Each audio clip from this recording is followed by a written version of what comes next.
네, 반갑습니다. 자, 5월 14일 금요일 마감 시황입니다. 자, 시장의 상승세로 마감했습니다. 종합주가지수 1%, 코스닥은 1.5%.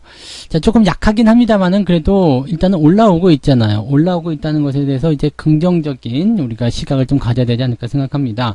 자, 어제까지만 하더라도 지지선이 무너지는 건 아니냐, 추가적으로 더 빠지면 어떡하냐, 이런 얘기들 많이 나왔었지만, 일단은 저 정도까지 하락하고 나면 기술적 반등이든 뭐든 일단은 성의 표시를 한다라는 거 말씀을 좀 드렸었죠. 그래서 오늘 반등은 이제 그런 정도의 모습이라 좀 생각하시면 되는데, 중요한 건 이제 지금이 바닥이겠느냐 아니겠느냐에 대한 부분인데, 사실 이 부분은 확실하게 알 수가 없습니다. 그래서 이거는 차트를 보면서 설명을 다시 한번 더 드릴 건데, 지금이 바닥이다 아니다 이것을 가지고 딱 집어내기는 어렵습니다.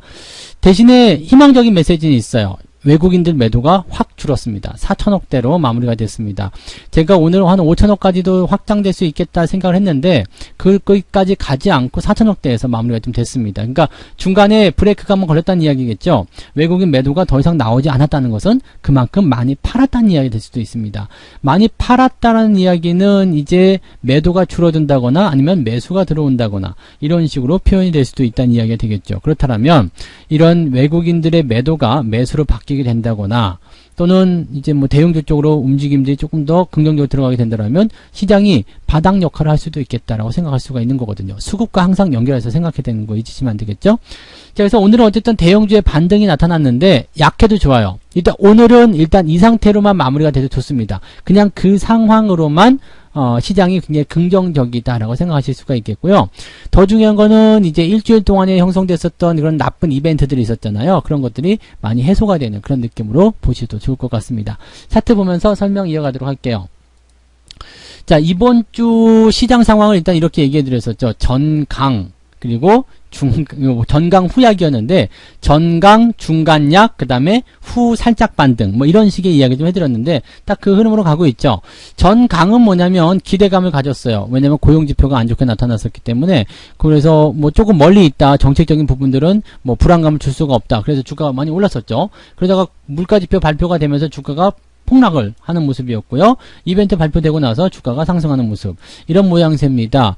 전체적으로 본다라면은 지수가 이제 지지선 역할을 좀 했다라고 볼 수도 있을 것 같아요. 3100포인트에서 지지선 역할을 딱 만들어줬는데, 문제는 여기서 이제 특별한 이벤트가 나오지 않아야지 돼요. 다음 주에 있을 이벤트들을 우리가 좀 생각해 보긴 해야 되겠습니다만, 벌써부터 고민하시기에는 너무 이른 시간이죠. 그래서 제가 다음 주에 이제 그 월요일날 아침 시황에서 다음 주 이벤트들 정리해가지고 또 말씀을 드릴게요. 그러면 다음 주는 또 시장이 어떻게 흘러갈 것인지 거기에 맞춰서 우리가 대응을 해 나가시면 될 겁니다. 주말 동안에 일단 푹 쉬면서 이제 시장에 대한 정리를 좀 하시면 되는 거죠. 자, 어쨌건 오늘 상황만 놓고 본다라면 뭐 다른 쪽은 이제 신경 쓰지 마세요. 주말이기 때문에 이거는 월요일날 걱정하시면 되는 거고요. 오늘 시장 상황만 놓고 보게 되면 일단은 하락을 멈췄다, 지지선을 지켜줬다, 이 부분 가지고서만으로도 긍정적으로 볼 수 있습니다. 그리고 RSI 지표가 지금 50을 통과하고 있는데요. 추가 상승이 나온다라면 하루 이틀 정도 더 올라갈 수 있는 상황은 될 수 있을 것 같아요. 다만 이만큼 더 올라간다고 하더라도 저항대에 또 부딪히는 모습입니다. 3200 넘어가면 또 저항이거든요. 그러니까 이 저항에 부딪히는 모습을 어떻게 해결할 것이냐가 중요한 포인트가 될 것 같아요.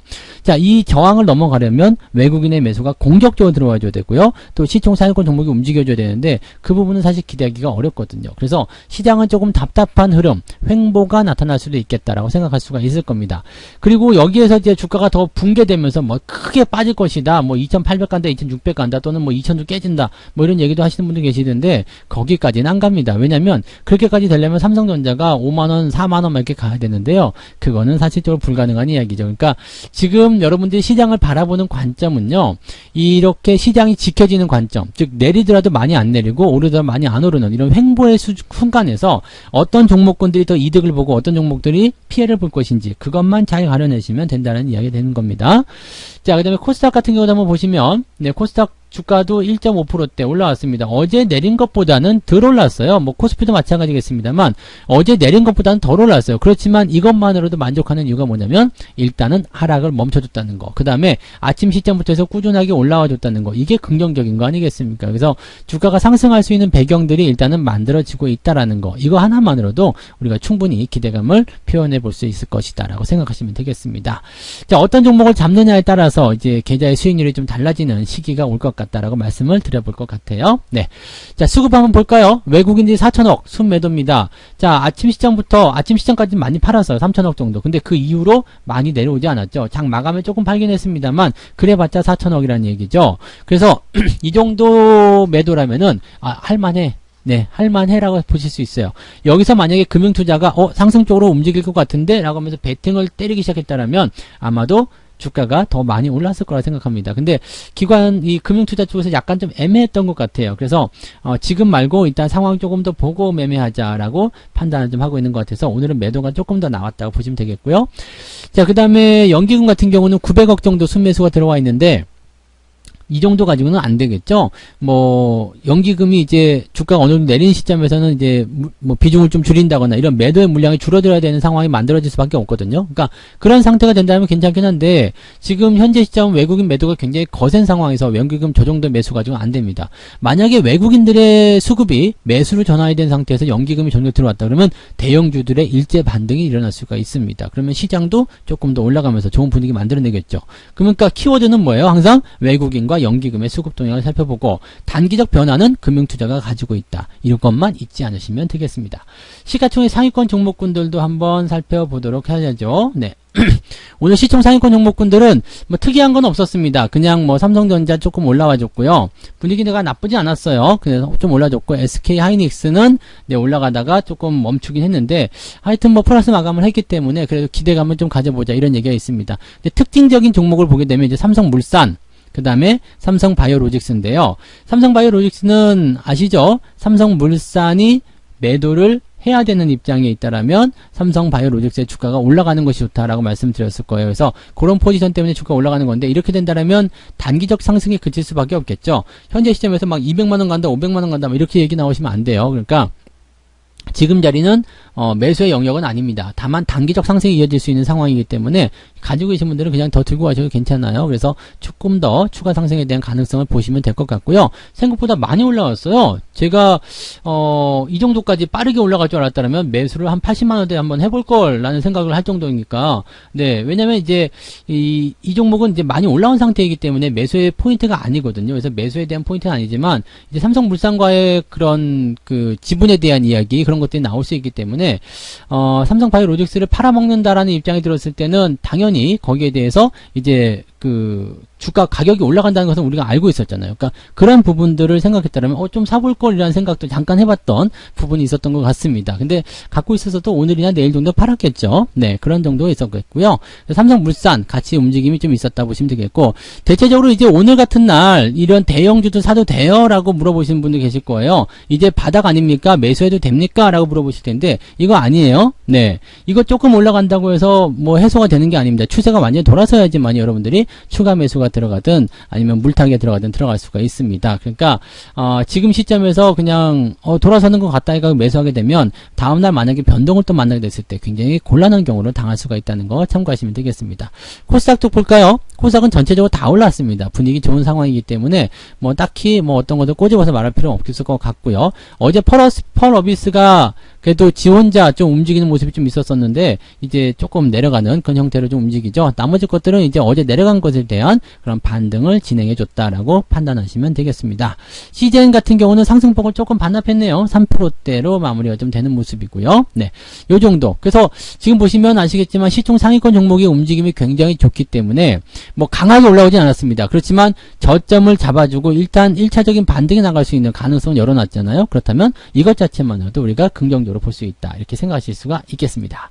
자, 매매 동향을 이제 살펴보죠. 자, 오늘 금융투자 쪽 한번 먼저 볼게요. 금융투자 뭐 했니? 레버리지 샀습니다. 자, 주가 상승에 베팅하고 있다는 얘기예요. 그런데 인버스도 같이 샀어요. 아직 잘 모르겠다는 얘기로 다시 생각해야 되겠습니다. 그러면서 삼성전자 매도가 들어갔고요. 자, 아직은 모르는 거예요. 삼성전자를 매도 쳤지만 지금 보시면 현대차라든지 셀트리온 이런 것들도 매수했단 말이에요. 그러니까 이건 뭐냐면 내려갈지도 모르고 올라갈지도 모르겠다라는 생각을 하고 있는 거죠. 약간의 해치성 부분은 들어간 것 같아요. 아직은 방향성을 못 잡겠다. 이런 식으로 금융투자가 생각하고 있다고 보시면 되겠습니다. 그러니까 오늘도 아마 매도가 들어갔겠죠. 매수에 대한 확실한 생각이 있었다면 대형주 쪽 매수가 들어가면서 레버리지 쪽으로 집중이 됐을 테고요. 인버스는 갖다 팔았겠죠. 근데 지금은 레버리지하고 코덱스 레버리지 이런 것도 다 사들이고 있는 모습이라서 일단 상승 쪽에 그 무게를 두고 있는 것 같기는 한데 아직은 확실치 않다. 그런 모습이라고 생각하시면 되겠습니다.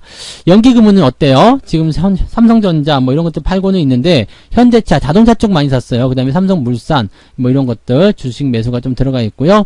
뭐 매수 물량이 많지는 않습니다. 연기금 쪽에서 매수가 좀 들어갔다 하더라도 자동차 쪽에 많이 들어가 있는 모습이고요. 특별하게 뭐 시장 영향을 줄 만큼의 그런 매수가 들어오지 않았습니다. 그래서 지금 현재 상황으로 보게 된다면 오히려 삼성전자는 팔아먹었기 때문에 지금 시장에 대해서는 약간 도움이 안 되는 그런 어떤 수급 주체다라고 봐주시면 될 것 같아요. 연기금 나가 있어! 네, 이렇게 보셔야 될 것 같아요.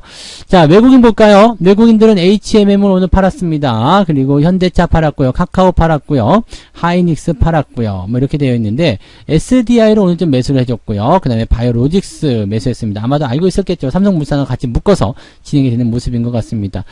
외국인들 같은 경우는 뭐 ETF 쪽은 안 산 것 같아요. 대신에 인버스를 팔아먹었다는 거 조금 생각해 볼 필요가 있겠죠. 다만 인버스, 고버스는 팔았고요. 인버스를 샀는데 팔아먹은 물량이 훨씬 더 많죠. 그렇기 때문에 곱하기 2를 하게 된다면 아마도 시장은 버티거나 내려가진 않을 것이다. 이런 얘기죠. 버텨주거나 아니면 상승 쪽으로 가닥을 잡을 수도 있겠다. 이렇게 생각을 하고 있는 모습일 것이다. 이렇게 생각하시면 될 것 같습니다.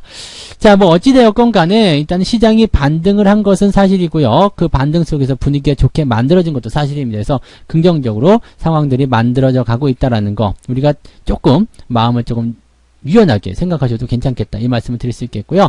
월급 종목도 분위기 좋았어요. 에스텍 파마가 5.4% 상승하면서 마무리가 됐어요. 아우 좋죠. 네, 그 다음에 나이스 DNB도 3%대 상승하면서 마무리가 됐습니다. 뭐 아침 일찍 공략하신 분들 입장에서는 나쁘지 않은 수익일 거라 생각합니다. 저는 오후 늦게 매수해서 그럼에도 불구하고 수익이 나고 있거든요. 그래서 좋은 수익률 잘 나오고 있어서 다행인 것 같습니다. 이런 상승세 계속 이어가길 바라고요. 자, 다음 주까지는 이제 불금이잖아요. 주말이고요. 푹 쉬시면서 이제 힐링하시고 재충전하시기 바랍니다. 주식 걱정은 이제 끝내세요. 끝내시고 다음 이제 내일 그 다음에 일요일날 진행되는 종목 진단 요것만 가지고 이제 살짝 보시고요. 그냥 편안하게 다이렉트로 쭉 쉬시기 바랍니다. 푹 쉬시면서 이제 재충전하시고 다음 주에 성공 투자 또 약속하시면 되겠습니다. 자, 오늘 여기까지 마감 시황 전달해 드리고요. 오늘 시황은 마무리하겠습니다. 고맙습니다. 본 방송에서 제공되는 모든 정보는 투자 판단의 참고 자료이며 투자의 최종 책임은 본 방송을 이용하는 본인에게 있습니다.